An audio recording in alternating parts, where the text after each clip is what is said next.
Details చూద్దాం. భద్రాచలంలో గంజాయి రవాణా బ్యాచ్ రెచ్చిపోయింది. బ్రిడ్జ్ చెక్ పోస్ట్ సెంటర్ వద్ద వాహన తనిఖీలు చేస్తున్న పోలీసులను గంజాయి బ్యాచ్ బైక్ తో ఢీకొట్టింది. బ్యారికేడ్ తో గంజాయి బ్యాచ్ ను అడ్డుకునేందుకు పోలీసులు ప్రయత్నించారు. అయితే బైక్ ను ఆపకుండా పోలీసులను బైక్ తో ఢీకొట్టి గంజాయితో నిందితులు పరారయ్యారు. సీసీ కెమెరా ఫుటేజ్ ఆధారంగా నిందితుల కోసం పోలీసులు గాలిస్తున్నారు.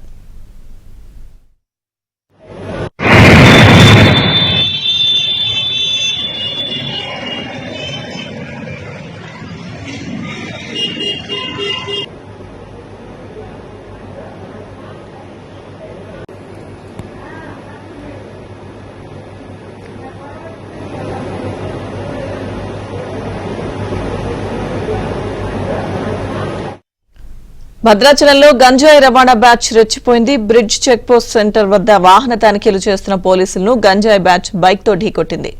బ్యారికేడ్ తో గంజాయి బ్యాచ్ ను అడ్డుకునేందుకు పోలీసులు ప్రయత్నించారు. అయితే బైక్ ను ఆపకుండా పోలీసులను బైక్ తో ఢీకొట్టి గంజాయితో నిందితులు పరారయ్యారు. సీసీ కెమెరా ఫుటేజ్ ఆధారంగా నిందితుల కోసం పోలీసులు గాలిస్తున్నారు.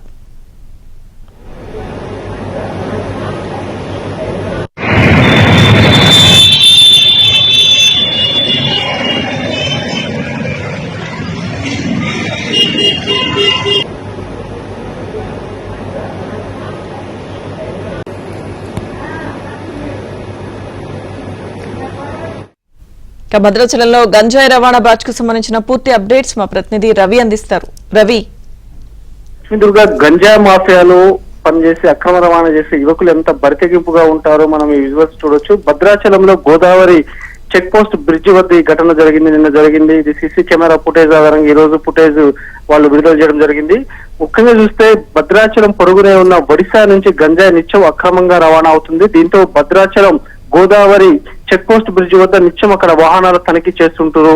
అయితే ఒక బైక్ పైన ముగ్గురు యువకులు అనుమానాస్పదంగా వస్తుండడంతో కానిస్టేబుల్ వాళ్ళని ఆపే ప్రయత్నం చేశారు. కానీ వాళ్ళు ఏం చేశారంటే అతను కానిస్టేబుల్ బండి ఆపకుండా ఒక వేగంగా వెళ్లడంతో అతను బారికేడ్ అడ్డం పెట్టినా కానీ ఢీకొట్టి మరి వెళ్లారు. దాంతో ఆ కానిస్టేబుల్ అదుపుతప్ప కింద పడగా వారు బైక్ పై పరారయ్యారు. ఆ పరారైన నిందితుల కోసం సీసీ ఫుటేజ్ ఆధారంగా పోలీసులు వాళ్ళని ట్రాక్ చేసే పనిలో ఉన్నారు.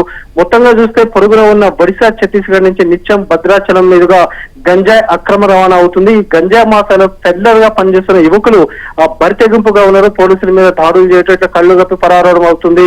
ముఖ్యంగా చూస్తే ఒక పోలీస్ కానిస్టేబుల్ ఢీకొట్టి మరి వెళ్లారు అంటే పోలీసులు కూడా దీన్ని చాలా ఛాలెంజ్ గా తీసుకున్నారు. సీసీ ఫుటేజ్ ఆధారంగా వారిని ట్రేస్ చేసే పనిలో ఉన్నారు. Lakshmi Durga. Okay Ravi, thank you.